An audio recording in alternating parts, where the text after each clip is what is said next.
ಬನ್ನಿ ಮಾತಾಡೋಣ. ನಮ್ಮ ಪ್ರತಿನಿಧಿ ಕಿರಣ್ ನಮ್ಮ ಜೊತೆಗಿದ್ದಾರೆ. ಕಿರಣ್, ಈಗ ಸಿಕ್ಕಿರುವಂತಹ ಅಪ್ಡೇಟ್ಸ್ ಏನಾದರೂ ಗೊತ್ತಾಗ್ತಾ ಇದೆಯಾ? ಮತ್ತೆ ಜುಡಿಷಿಯಲ್ ಕಸ್ಟಡಿಗೆ ಇವ್ರನ್ನೆಲ್ಲರನ್ನು ಕೂಡ ಒಪ್ಪಿಸಿರುವಂಥದ್ರ ಬಗ್ಗೆ ಯಾರ್ಯಾರನ್ನ ಪೊಲೀಸ್ ಕಸ್ಟಡಿಗೆ ನೀಡ್ತಾ ಇದ್ದಾರೆ, ಏನಾದರೂ ಅಪ್ಡೇಟ್ಸ್ ಲಭ್ಯವಾಗ್ತಾ ಇದೆಯಾ ಕಿರಣ್? ರೆಹಮಾನ್, ಈಗಾಗಲೇ ನಾವು ಹೇಳ್ದಂಗೆ 13 ಜನದಲ್ಲಿ 6 ಜನದ ಮಾತ್ರ ನಮಗೆ ಬೇಕು ಮತ್ತೆ ಕಸ್ಟಡಿಗೆ ಅಂತ ಕೇಳುವುದು ಅಂತ. ಉಳಿದವರು ಆಟೋಮೆಟಿಕ್ ಆಗಿ ಅವರು ಡಿಫಾಲ್ಟ್ ಅವರು ಜುಡಿಷಿಯಲ್ ಕಸ್ಟಡಿಗೆ ಹೋಗ್ತಾರೆ. ಅಂದ್ರೆ ಜುಡಿಷಿಯಲ್ ಕಸ್ಟಡಿ ಅಂದ್ರೆ ಜೈಲ್ಗೆ ಹೋಗ್ಲೇಬೇಕಾಗತ್ತೆ. ಅದರಲ್ಲಿ ಪವಿತ್ರ ಗೌಡ ಸೇರಿದಂತೆ ಕೆಲವರು ಏನು ಇನ್ನು ಉಳಿದಂತ 7 ಜನನು ಹೋಗ್ಬೇಕಾಗತ್ತೆ. ಅದಕ್ಕೆ ಸಂಬಂಧಪಟ್ಟಂತೆ ಇವ್ರ ಕಸ್ಟಡಿಗೆ ಏನಾರ ಈಗ ನ್ಯಾಯಾಧೀಶರು ಅದಕ್ಕೆ ವಾದ ಪ್ರತಿವಾದ 2 ನಡೀತಾ ಇದೆ. ಇದಕ್ಕೆ ಮತ್ತೆ ಈಗಾಗಲೇ 2 ಬಾರಿ ನೀವು ಕಸ್ಟಡಿಗೆ ತಗೊಂಡಿದ್ದೀರಾ. ಒಂದ್ ಬಾರಿ 6 ದಿನ ತಗೊಂಡು 5 ದಿನಕ್ಕೆ ಪ್ರೊಡ್ಯೂಸ್ ಮಾಡ್ಕೊಂಡ್ರು, ಮತ್ತೆ 5 ದಿನ ತಗೊಂಡು ಒಟ್ಟು 10 ಡೇಸ್ ಆಗೋಗಿದೆ. ಮತ್ತೆ ಕಸ್ಟಡಿಗೆ ಅವಶ್ಯಕತೆ ಇಲ್ಲ ಅಂತಾನು ಕೂಡ ಅವರು ದರ್ಶನ್ ಪರ ವಕೀಲರು ಈಗಾಗಲೇ ವಾದವನ್ನು ಮಾಡಿದ್ದಾರೆ. ಇವರು ಇಲ್ಲಿಂದ ನಮ್ಮ SPP ಪ್ರಸನ್ನ ಕುಮಾರ್ ಅವರು ಕೂಡ ಈಗಾಗಲೇ ಮತ್ತೆ ಏನಕ್ಕೆ ನಮಗೆ ಕಸ್ಟಡಿ ಬೇಕು ಅಂತ ರಿಮೈಂಡ್ ಅಪ್ಲಿಕೇಶನ್ ಅಲ್ಲಿ ಕೂಡ ಈಗಾಗಲೇ ಕೊಟ್ಟಿದ್ದಾರೆ, ಮೆನ್ಷನ್ ಮಾಡಿದ್ದಾರೆ ಯಾವ ಕಾರಣಕ್ಕೋಸ್ಕರ ನಮ್ಗೆ ಇವ್ರಿಗೆ ಮತ್ತೆ 4 ದಿನ ಕಸ್ಟಡಿ ಬೇಕು ಅಂತ. ಇದಕ್ಕೆ ಸಂಬಂಧಪಟ್ಟಂಗೆ ಈಗಾಗಲೇ ಈ ನ್ಯಾಯಾಧೀಶರು ಇದನ್ನ ಆರ್ಡರ್ಸ್ ಅನ್ನ ಈಗ ಬರೆಸ್ತಾ ಇದ್ದಾರೆ. ಬಹುಶಃ ಇನ್ನೊಂದು 5-10 ನಿಮಿಷದಲ್ಲಿ ಇದಕ್ಕೆ ಸಂಬಂಧಪಟ್ಟಂತೆ ಅವ್ರಿಗೆ ಮತ್ತೆ ಕಸ್ಟಡಿ ಆಗುತ್ತೋ ಅಥವಾ ಇಲ್ಲ ಸಾಕು ಕಸ್ಟಡಿ ಮತ್ತೆ ಅವರು ಅವಶ್ಯಕತೆ ಇಲ್ಲ, ಈ ವಿಚಾರಗಳಿಗೆ ಸಂಬಂಧಪಟ್ಟಂತೆ ಪೊಲೀಸ್ ಕಸ್ಟಡಿ ಅವಶ್ಯಕತೆ ಇಲ್ಲ ಅಂತ ಅವ್ರಿಗೇನು ಅನ್ಸಿದ್ರೆ ಬಹುಶಃ ಅವರು ದರ್ಶನ್ ಕೂಡ ಜೈಲಿಗೆ ಹೋಗ್ಬೇಕಾಗತ್ತೆ. ಬಹುಶಃ ಈಗ ಇರುವಂತ ಮಾಹಿತಿ ಯಾಕೆಂದ್ರೆ ಸ್ಟ್ರಾಂಗ್ ಆಗಿ ಕೇಳಿದ್ದಾರೆ ಯಾವ್ಯಾವ ಕಾರಣಕ್ಕೋಸ್ಕರ ಈ ಒಂದು ಮುಖಾಮುಖಿ ಇಂಟ್ರಾಗೇಷನ್ ಇರ್ಬೋದು, ಕೆಲವೊಂದು ಸಾಕ್ಷಿಗಳನ್ನ ಮತ್ತಷ್ಟು ಕಲೆಕ್ಟ್ ಮಾಡ್ಕೋಬೇಕಾಗುತ್ತೆ, ಮತ್ತಷ್ಟು ಇವರಿಂದ ಮಾಹಿತಿ. ಯಾಕೆಂತಂದ್ರೆ ಅವರು ಎಲ್ಲಾನು ಕೂಡ ಕೇಳಿಲ್ಲ, 13 ಜನನು ಕೇಳಿಲ್ಲ. ಯಾಕೆಂದ್ರೆ ಪ್ರತಿ 2 ಬಾರಿನೂ ಕೂಡ 13 ಜನನು ಒಟ್ಟಿಗೆ ತಗೊಂಡಿದ್ರು ಕಸ್ಟಡಿಗೆ. ಆದ್ರೆ ಈ ಸರಿ 13 ಜನ ತಗೊಂಡಿಲ್ಲ. ಬೇಕಾಗಿದ್ ಯಾರು ಅಂದ್ರೆ ಈ ಒಂದು ಕೋರ್ ಗ್ರೂಪ್ ಅಂತ ಏನ್ ಹೇಳ್ತಾರೆ ಅಥವಾ ಈ ಸಂಬಂಧಪಟ್ಟಂತೆ ಈ ಒಂದು ಪ್ರಕರಣದಲ್ಲಿ ಮುಖ್ಯಸ್ಥರು ಅಂದ್ರೆ ಇದು ದರ್ಶನ್ ಇರ್ಬೋದು, ನಾಗರಾಜ್ ಇರ್ಬೋದು, ಲಕ್ಷ್ಮಣ್ ಇರ್ಬೋದು, ಏನು ಮುಖ್ಯಸ್ಥರು ಅಂತ ಇರ್ತಾರೆ ರಾಜು ಇರ್ಬೋದು, ಇವ್ರು ಮಾತ್ರ ನಮಗ್ ಬೇಕು. ಯಾಕೆಂದ್ರೆ ಇವ್ರ ಹತ್ರ ಇನ್ನೂ ಒಂದಷ್ಟು ಅಡಿಷನಲ್ ಇನ್ಫಾರ್ಮೇಶನ್ ಇದೆ ಅನ್ನೋ ಕಾರಣಕ್ಕೊಂದು ಮಾತ್ರ ಅಷ್ಟು ಜನ ಮಾತ್ರ 6 ಜನಕ್ಕೆ ಮಾತ್ರ ಕೇಳ್ಕೊಂಡಿದ್ದಾರೆ. ಉಳಿದಂತೆ ಅವಶ್ಯಕತೆ ಇಲ್ಲ. ಮತ್ತೆ ಪವಿತ್ರ ಗೌಡನ ಇಂಟ್ರಾಗೇಷನ್ ಮಾಡಿ, ಯಾಕೆಂದ್ರೆ ಅವರಿಂದ ಬೇಕಾಗಿದ್ದಂತ ಎಲ್ಲಾ ಎವಿಡೆನ್ಸ್ ಅನ್ನು ತಗೊಂಡಾಗಿದೆ, ಅವ್ರನ್ನ ಮಾಜಾರ್ ಕೂಡ ಮಾಡಾಗಿದೆ. ಇನ್ನು ಉಳಿದಂತೆ ಯಾರ್ಯಾರಿದ್ರು ಅದ ಚಿತ್ರದುರ್ಗದಿಂದ ರಾಘವೇಂದ್ರ ಇದೆ ಅವ್ರನ್ನೆಲ್ಲರೂ ಕೂಡ ಅವರಪ್ಪ ಆ ಪಾರ್ಟ್ ಏನಿದೆ ಅದನ್ನು ಕೂಡ ಮುಗಿಸಿದ್ದಾರೆ. ಇನ್ನ ಬಾಡಿನ ಡಿಸ್ಪೋಸ್ ಮಾಡಿದವ್ರನ್ನ ಅವ್ರದ್ದು ಆ ಪಾರ್ಟನ್ನು ಕೂಡ ಈಗಾಗಲೇ ಎಲ್ಲಾ ರೀತಿಯ ಸಾಕ್ಷ್ಯ ಕಲೆ ಹಾಕಿದೆ. ಇನ್ನೇನು ಅಡಿಷನಲ್ ಆಗಿ ಅವರಿಂದ ಅವಶ್ಯಕತೆ ಇಲ್ಲ. ಕೇವಲ 13 ಜನದಲ್ಲಿ ಮಾತ್ರ ನಮ್ಗೆ 6 ಜನ ಬೇಕು ಅನ್ನೋದು ಮಾತ್ರ ಈಗ ಸರ್ಕಾರ ಏನೋ ಒಂದು ಪೊಲೀಸರ ಪರವಾಗಿ ಈಗಾಗಲೇ SPP ಅವರು ಮನವಿಯನ್ನು ಮಾಡ್ಕೊಂಡಿದ್ದಾರೆ. ಬಹುಶಃ ಇದನ್ನ ಅವ್ರಿಗೆ ಯಾವ ರೀತಿ ಕನ್ವಿನ್ಸ್ ಆಗುತ್ತೋ ಅಥವಾ ಅವಶ್ಯಕತೆ ಇದೆ ಅಂತಂದ್ರೆ ಬಹುಶಃ 2 ದಿನ 3 ದಿನ ಕೊಡುವಂತ ಚಾನ್ಸಸ್ ಇದೆ ರೇಮಾ.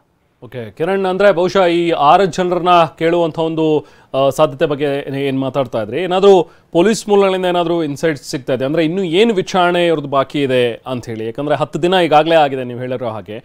ಈಗಾಗಲೇ ಮೈಸೂರಿಗೆ ಹೋಗೋದಾಗ್ಲಿ ಅಥವಾ ಬೇರೆ ಅವರ ನಿವಾಸಕ್ಕೆ ಹೋಗಿ ಮಹಜರ್ ಮಾಡುವಂಥದ್ದಾಗಲಿ ಇದೆಲ್ಲವೂ ಕೂಡ ಮುಗ್ದಿದೆ. ಬಟ್ ಈಗಿರುವಂಥದ್ದು ಮೊಬೈಲ್ದೇನೋ ಒಂದು ರಿಕವರ್ ಆಗಬೇಕು ಅಥವಾ ಇನ್ನೂ ಒಂದಷ್ಟು ವಸ್ತುಗಳನ್ನು ರಿಕವರ್ ಮಾಡಬೇಕು ಅಂತದ್ದು. ಇನ್ನೊಂದು ಹೇಳಿದ್ರೆ ನೀವು ಮುಖಾಮುಖಿ ಕೂರಿಸಿ ಮಾತಾಡುವಂಥದ್ದು, ವಿಚಾರಣೆ ಮಾಡುವಂಥದ್ದು ಅಂತೇಳಿ, ಅಂದ್ರೆ ಈ 6 ಜನರನ್ನ ಮತ್ತೆ ಮುಖಾಮುಖಿ ಮಾಡಿಸಿ ವಿಚಾರಣೆ ಮಾಡುವಂಥ ಸಾಧ್ಯತೆಗಳು ಅನ್ನುವಂಥದ್ದು. ಕಿರಣ್, ಹೇಗೆ ಇದು? ರೆಹಮಾನ್, ಈಗಾಗಲೇ ಇವ್ರನ್ನ ಪ್ರತ್ಯೇಕವಾಗಿ ವಿಚಾರಣೆ ಮಾಡಿರ್ತಾರೆ, ಅವರ ಹೇಳಿಕೆಯನ್ನು ತಗೊಂಡಿರ್ತಾರೆ, ಅಲ್ಲಿಗೆ ಬೇಕಾಗಿದ್ದಂತ ಸಾಕ್ಷಿಗಳನ್ನು ಕೂಡ ಕಲೆ ಹಾಕೊಂಡಿರ್ತಾರೆ. ಕೆಲವೊಂದಷ್ಟು ಹೇಳಿರುವಂತದನ್ನ ಅವ್ರಿಗೆ ಕೇಳ್ಬೇಕಾಗತ್ತೆ ಎದುರುಗಡೆ. ಅಂದ್ರೆ ಈಗ ದರ್ಶನ್ ವಿರುದ್ಧ ಹೇಳಿದವ್ರಿಗೆ ದರ್ಶನ್ ಮುಂದೆ ನಿಲ್ಸ್ಕೊಂಡು ಕೇಳ್ಬೇಕು. ಪೊಲೀಸರ ಮುಂದೆ ಹೇಳಿರ್ತಾರೆ, ಆದ್ರೆ ದರ್ಶನ್ ಮುಂದೆ ನಿಲ್ಸ್ಕೊಂಡು ಅವರ ಮುಖಾಮುಖಿ ಮಾಡ್ಕೊಂಡು ಹೇಳ್ಕೋಬೇಕಾಗತ್ತೆ. ಆಗ ಕೆಲವೊಂದಷ್ಟು ಹೊಸ ವಿಚಾರಗಳು ಹೊರಗಡೆ ಬರ್ಬೋದು. ಈ ಪ್ರಕರಣಕ್ಕೆ ಕೆಲವೊಂದಷ್ಟು ಮುಚ್ಚಿರುತ್ತೆ. ಯಾಕೆಂತಂದ್ರೆ ಡೇ 1 ಇಂದನೂ ಕೂಡ ಈ ಪ್ರಕರಣವನ್ನು ಮುಚ್ಚಾಕಕ್ಕೆ ಅವರು ದರ್ಶನನ್ನ ಈ ಪ್ರಕರಣದಿಂದ ಹೊರಗಡೆ ತರಕ್ಕೆ ಬಹಳಷ್ಟು ಪೊಲೀಸರನ್ನ ದಾರಿ ತಪ್ಪಿಸೋಕೆ. ಯಾಕೆಂದ್ರೆ ಒಂದ್ಸರಿ ಇಲ್ಲಿ ಬಾಡಿನ ಎಸ್ ಮೇಲೆ ಪೊಲೀಸ್ ಏನ್ ಮಾಡ್ತಾ ಇದಾರೆ ಅಂತ ಒಂದ್ ಟೀಮ್ ಪೊಲೀಸ್ ಅವ್ರನ್ನೇ ಫಾಲೋ ಮಾಡ್ತಾ ಇತ್ತು. ಜೊತೆಗೆ ಪೊಲೀಸ್ ಈ ಒಂದು ಪ್ರಕರಣದಿಂದ ದರ್ಶನ್ನ ಹೊರಗಡೆ ಇಡಬೇಕು, ಅವರು ಯಾವ್ದೇ ರೀತಿ ಇದರಲ್ಲಿ ಪಾತ್ರ ಇರ್ಲಿಲ್ಲ, ಆ ಸ್ಪಾಟ್ ಅಲ್ಲೇ ಇರ್ಲಿಲ್ಲ ಅನ್ನೋದನ್ನು ಕೂಡ ಕೆಲವೊಂದಷ್ಟು ರಾಜಕಾರಣಿಗಳು ಪೊಲೀಸರ ಮೇಲೆ ಒತ್ತಡ ಹಾಕಿದ್ರು. ಜೊತೆಗೆ ಇಲ್ಲ ಅವ್ರನ್ನ ಒಬ್ರು ವಿಟ್ನೆಸ್ ಆಗಿ ಮಾಡ್ಕೊಳ್ಳಿ ಸಾಕು, ಅಕ್ಯೂಸ್ಡ್ ಆಗಿ ಮಾಡ್ಬಿಡಿ ಅನ್ನೋದು ಇತ್ತು. ಮತ್ತೆ ಪೋಸ್ಟ್ ಮಾರ್ಟಮ್ ರಿಪೋರ್ಟ್ ಅನ್ನು ಕೂಡ ಬದಲಾವಣೆ ಮಾಡಬೇಕು, ಒಂದಷ್ಟು ಬೇರೆ ಬೇರೆ ತರ ರಿಪೋರ್ಟ್ ಅನ್ನು ಕೊಡ್ಬೇಕು ಅಂತ ಅಲ್ಲಿ ವೈದ್ಯಾಧಿಕಾರಿಗಳಿಗೆ ಪ್ರೆಷರ್ ಹಾಕಂತ ಇರ್ಬೋದು. ಹೀಗೆ ನಾನಾ ಇದನ್ನ ಒತ್ತಡಗಳು, ಒಂದ್ ಕಡೆ ಎವಿಡೆನ್ಸ್ ಅನ್ನ ಮರೆ ಮಾಚುವಂತದ್ದು, ಅದನ್ನ ಇದೆಲ್ಲವೂ ಕೂಡ ನಿರಂತರವಾಗಿ ಕಳೆದ 12 ದಿನದಿಂದ ಮಾಡ್ಕೊಂಡೇ ಬಂದಿತ್ತು. ಅಂತಿಮವಾಗಿ ಇದೀಗ ಒಂದ್ ಹಂತಕ್ಕೆ ಈ ಒಂದು ಪ್ರಕರಣ ಆಲ್ಮೋಸ್ಟ್ 90% ಕಂಪ್ಲೀಟ್ ತನಿಖೆ ಮುಗ್ದಿದೆ. ಇನ್ನ ಉಳಿದಂತೆ ಕೆಲವೊಂದಷ್ಟು ಅವ್ರಿಗೂ ಕೂಡ ತನಿಖಾಧಿಕಾರಿಗಳು ಹಂಚಿರ್ಬೋದು, ಇನ್ನೊಂದಷ್ಟು ಮಾಹಿತಿ ಅಥವಾ ಇನ್ನೊಂದಷ್ಟು ಅವರಿಂದ ಮಾಹಿತಿ ಕಲೆ ಹಾಕೋದು ಇರ್ಬೋದು, ಎವಿಡೆನ್ಸ್ ನ ಕಲೆ ಹಾಕ್ಬೋದು, ಅಥವಾ ಹೊಸ ಎವಿಡೆನ್ಸ್ ಏನಾರ ಈಗ ಮೊನ್ನೆ ಅದರ ಸಿಕ್ಕಿರ್ಬೋದು.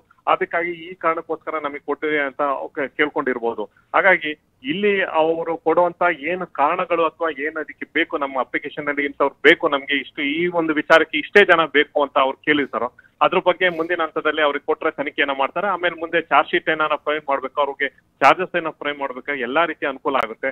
ಹಾಗಾಗಿ ಈ ಸಂಬಂಧಪಟ್ಟಂತೆ ಬರೀ ಕೇವಲ 13 ಜನದಲ್ಲೇ 6 ಜನ ಬೇಕು ಅಂತ ಮಾತ್ರ ಈಗ ವಿನಂತಿ ಮಾಡ್ಕೊಂಡಿದ್ದಾರೆ ಕಿರಣ್. ಹಾಗೆ ನಾವಾಗ್ಲೇ ಮಾತಾಡ್ತಾ ಇದ್ವಿ ಕಿರಣ್, ಈ ಪ್ರಕರಣದಲ್ಲಿ ಪೊಲೀಸರು ಮಾಡ್ತಾ ಇರುವಂತಹ ಒಂದು ಕೆಲಸ ಇದೆ ಅಲ್ಲ, ಅವರ ಒಂದು ವಿಚಾರಣೆ ಆಗಲಿ, ಅವರ ಒಂದು ತನಿಖೆಯ ಒಂದು ಹಾದಿ ನಿಜಕ್ಕೂ ಕೂಡ ಅಪ್ರಿಷಿಯೇಟ್ ಮಾಡಬೇಕು ಅಂತೇಳಿ. ಅದು ಅರೆಸ್ಟ್ ಆದ ದಿನದಿಂದ ಹಿಡಿದು ಅಲ್ಲಿ ಹೋಗಿ ದರ್ಶನ್ ಅಂತ ಒಬ್ಬ ವ್ಯಕ್ತಿಯನ್ನು ಹೋಗಿ ಅರೆಸ್ಟ್ ಮಾಡೋದು, ಇಲ್ಲ ನಾನು ಕಾರಲ್ಲಿ ಬರ್ತೀನಿ ಹೋಗಿ ಅಂದರೆ ಇಲ್ಲ ನಮ್ಮದೇ ಜೀಪಲ್ಲಿ ಬನ್ನಿ ಹೊರಡ್ತಾ ಇರ್ಬೇಕು ಅಷ್ಟೇ ಅಂತ ಹೇಳಿ ಆವಾಜ್ ಹಾಕಿ ಕರ್ಕೊಂಡು ಬರ್ತಾರೆ ಅಂತ ಹೇಳಿದ್ರೆ, ಅಲ್ಲಿಂದ ಇಲ್ಲಿವರೆಗೂ ಕೂಡ ತನಿಖೆ ಸಾಗಿರುವಂಥ ಒಂದು ಹಾದಿ ಎಲ್ಲೂ ಕೂಡ ಬಹುಶಃ ಪೊಲೀಸರಿಗೂ ಕೂಡ ತುಂಬ ಪ್ರೆಷರ್ ಇದ್ದೇ ಇರುತ್ತೆ. ಅಫ್ಕೋರ್ಸ್ ಒಂದು ಹೈ ಪ್ರೊಫೈಲ್ ಕೇಸ್, ಎಲ್ಲಾದ್ರೂ ಒಂದು ಚೂರು ಎಡುವುದ್ರೂ ಕೂಡ ಇಡೀ ಪ್ರಕರಣ ಮುಗಿಸಿ ಹಾಕುವಂಥ ಒಂದು ಸಾಧ್ಯತೆಗಳಿರುತ್ತೆ. ಒಂದು ಚೂರು ಲೂಪ್ ಹೋಲ್ ಬಿಡದೇ ಇರೋ ರೀತಿಯಲ್ಲಿ ಕೇಸನ್ನು ಬಿಲ್ಡ್ ಮಾಡಬೇಕು, FIR ಅನ್ನು ಹಾಕಬೇಕು, ಅದಕ್ಕೆ ಸಪೋರ್ಟಿವ್ ಆದಂಥ ಒಂದು ಎವಿಡೆನ್ಸ್ ಅನ್ನು ಕೂಡ ಅಷ್ಟೇ ಚೆನ್ನಾಗಿ ಕಲೆ ಹಾಕಬೇಕು. ಇದೆಲ್ಲದರಲ್ಲೂ ಕೂಡ ಬಹುಶಃ ನಾವಿಲ್ಲಿ ಚಂದನ್ ಅವರ ಒಂದು ಟೀಮ್, ಗಿರೀಶ್ ಅವರ ಒಂದು ಟೀಮ್ನ ಅಪ್ರಿಷಿಯೇಟ್ ಮಾಡಲೇಬೇಕು ಅಂತ ಅನ್ಸುತ್ತೆ. ಇಡೀ ನಮ್ಮ ಕರ್ನಾಟಕ ಪೊಲೀಸ್ ಈ ಒಂದು ಪ್ರಕರಣದಲ್ಲಿ ಮಾಡಿರುವಂತಹ ಒಂದು ರೀತಿ. ಕಿರಣ್, ಹೌದು ರೆಹಮಾನ್, ನೀವು ಹೇಳಿದ್ದು ಕರೆಕ್ಟು. ನಮ್ಮ DCP ಗಿರೀಶ್ ಇರ್ಬೋದು, ACP ಚಂದನ್ ಇರ್ಬೋದು, ಅವರ ಟೀಮ್ ಒಟ್ಟಾರೆ ಇದು ಸಾಕಷ್ಟು ಜನ ಇನ್ಸ್ಪೆಕ್ಟರ್ಗಳು ಕೂಡ ಇದೆ. ನಿನ್ನೆ ಅಷ್ಟೇ ಅವ್ರ ಕಾರ್ಯಕ್ರಮ ಕೂಡ ಮಾಡಿದ್ವಿ, ಯಾರ್ಯಾರು ಅದಕ್ಕೆ ಏನೇನ್ ಪಾತ್ರ ವಹಿಸಿದ್ರು ಅಂತ.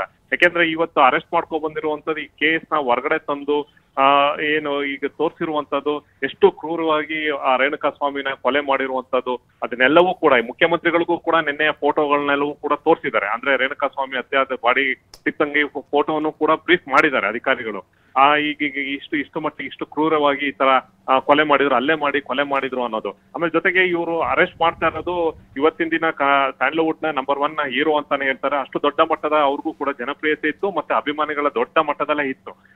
ಅವ್ರನ್ನ ಅರೆಸ್ಟ್ ಮಾಡ್ಬೇಕು ಅಂದ್ರೆ ಅದಕ್ಕೆ ಬೇಕಾಗಿದ್ದಂತ ಸಾಕಷ್ಟು ಎವಿಡೆನ್ಸ್ ಇರಬೇಕು. ಏಕಾಏಕಿ ಸುಮ್ಮನೆ ಅರೆಸ್ಟ್ ಮಾಡ್ಕೊಬಂದು ಮುಂದಿನ ದಿನಗಳಲ್ಲಿ ಅವರು ಹೊರಗಡೆ ಬರುವಂತದ್ದು ಇದೆಲ್ಲವೂ ಕೂಡ ಒಂಥರ ಪೊಲೀಸ್ ಡಿಪಾರ್ಟ್ಮೆಂಟ್ಗೆ ಒಂಥರ ಮುಖಭಂಗ ಆಗ್ತಾ ಇತ್ತು. ಹಾಗಾಗಿ ಕಂಪ್ಲೀಟ್ ಆಗಿ ಎವಿಡೆನ್ಸ್ ಅನ್ನ ಕಲೆಕ್ಟ್ ಮಾಡ್ಕೊಂಡು ಅದಕ್ಕೆ ಬೇಕಾಗಿದೆ. ಇನ್ನು ಹೌದು ಇವರ ಇನ್ವಾಲ್ವ್ಮೆಂಟ್ ಇದೆ, ಎಲ್ಲಾ ತರದ್ದು ಎವಿಡೆನ್ಸ್ ಇದೆ. ಅದು CCTV ಫುಟೇಜ್ ಇರ್ಬೋದು, ಜೊತೆಗೆ ಟೆಕ್ನಿಕಲ್ ಎವಿಡೆನ್ಸ್ ಇರ್ಬೋದು, ಜೊತೆಗೆ ಅವರ ಮೊಬೈಲ್ ನಿಂದ ಹೋದಂತ ಕಾಲ್ಗಳು, ಮೆಸೇಜ್ಗಳು ಕಂಪ್ಲೀಟ್ ಆಗಿ ಅವರ ಆ ಸ್ಪಾಟ್ ಅಲ್ಲಿ ಇದ್ರು.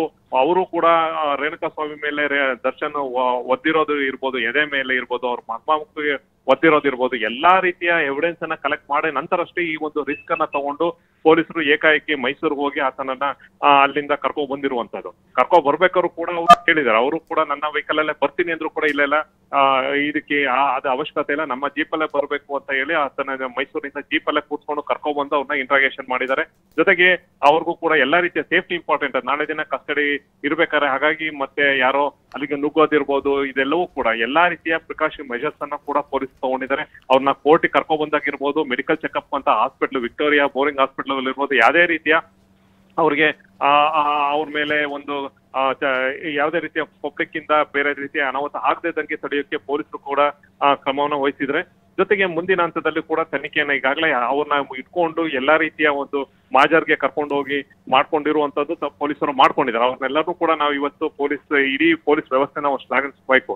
ಆದ್ರೆ ಇದೇ ಈ ಒಂದು ಹುಮ್ಮಸ್ಸು ಇದೆ, ಇದು ಮುಂದಿನ ಹಂತದಲ್ಲೂ ಕೂಡ ಇರ್ಬೇಕಾಗುತ್ತೆ. ಯಾಕೆಂದ್ರೆ ಚಾರ್ಜ್ ಶೀಟ್ ಹಾಕಿದ್ಮೇಲೆ ಇರೋದು ಪೊಲೀಸರಿಗೆ ಸವಾಲ್ ಇರೋದು. ಯಾಕೆಂದ್ರೆ ಎಷ್ಟೋ ಕೇಸ್ಗಳು ಫಸ್ಟ್ ಸ್ಟಾರ್ಟಿಂಗ್ ಅಲ್ಲಿ ಇದು ಇನಿಷಿಯಲ್ ಸ್ಟೇಜ್ ಅಲ್ಲಿ ಇದ್ದಿದ್ದು, ಆ ಒಂದು ಹುಮ್ಮಸ್ಸು ಕೊನೆಗೆ ಚಾರ್ಜ್ ಶೀಟ್ ಹಾಕಾದ್ಮೇಲೆ ಪೊಲೀಸರು ಎಲ್ಲ ಒಂದ್ ಕಡೆ ಒಂದಷ್ಟು ಸಾಕ್ಷಿಗಳನ್ನ ಪ್ರಾಪರ್ ಆಗಿ ಕೋರ್ಟಿಗೆ ಕೊಡದೇ ಇದ್ದಿದ್ದು, ಈ ಒಂದು ಕೇಸ್ ಉಲ್ಟಾ ಆಗಿರುವಂತದ್ದು, ಕನ್ವಿಕ್ಷನ್ ಆಗದೆ ಇದೆ. ಯಾಕೆಂದ್ರೆ ಹಾಗಾಗಿ ಕನ್ವಿಕ್ಷನ್ ರೇಟ್ ಯಾವಾಗ ಬಹಳಷ್ಟು ನಮ್ಮಲ್ಲೂ ಕೂಡ ಬಹಳಷ್ಟು ಕಮ್ಮಿನೇ ಇದೆ.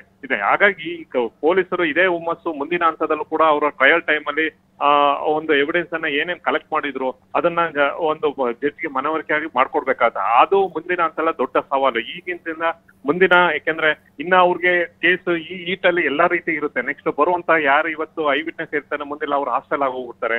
ಆಮೇಲೆ ಸಿಕ್ಕಿರುವಂತ ಎವಿಡೆನ್ಸ್ ಗಳು ಎಲ್ಲ ಒಂದ್ ಕಡೆ ಒಂದಕ್ಕೊಂದು ಮ್ಯಾಚ್ ಆಗುತ್ತಲ್ಲ, ಕರೆಕ್ಟ್ ಆಗಿ ಟವರ್ ಲೊಕೇಶನ್ಸ್ ಈ ರೀತಿ ಒಂದಷ್ಟು ಟೆಕ್ನಿಕಲ್ ಎವಿಡೆನ್ಸ್ ಅನ್ನು ಕೂಡ ಅವರು ಪ್ರಾಪರ್ ಆಗಿ ಇನ್ ಟೈಮಿಗೆ ಕೊಡಕ್ ಹೋಗಲ್ಲ. ಹಾಗಾಗಿ ಎಷ್ಟೋ ಕೇಸ್ಗಳು ಕೂಡ ಕನ್ವಿಕ್ಷನ್ ಆ ಒಂದು ಜಡ್ಜ್ಮೆಂಟ್ ಟೈಮ್ ಅಲ್ಲಿ ಒಂದಷ್ಟು ಉಲ್ಟಾ ಆಗಿರುವಂತದ್ದು ನಮ್ ಕಣ್ ಮುಂದಿದೆ. ಆದ್ರೆ ಈ ಒಂದು ಪೊಲೀಸರು ಈ ಒಂದು ಕಂಪ್ಲೀಟ್ ಆಗಿ ನಾವು ಕನ್ವಿಕ್ಷನ್ ಕೊಡ್ಲೇಬೇಕು ಅನ್ನೋ ರೀತಿಯಲ್ಲಿ ಎಲ್ಲಾ ರೀತಿಯಲ್ಲಿ ಕೂಡ ಎಲ್ಲೂ ಕೂಡ ಒಂದು ಸಣ್ಣ ತಪ್ಪು ಆಗ್ಬಾರ್ದು ಅಂತ ಡೇ ಒನ್ ಇಂದನೂ ಕೂಡ ಪೊಲೀಸ್ ಇನ್ವೆಸ್ಟಿಗೇಷನ್ ಮಾಡ್ಕೊ ಬರ್ತಾ ಇದ್ದಾರೆ Rehman. Yes Kiran, thank you. ಮತ್ತೆ ಮಾತಾಡ್ತೀನಿ ನಮ್ಮ ಜೊತೆಗೆ. ಈಗ ಕೋರ್ಟ್ಗೆ ಪ್ರೊಡ್ಯೂಸ್ ಮಾಡಿದ್ದಾರೆ.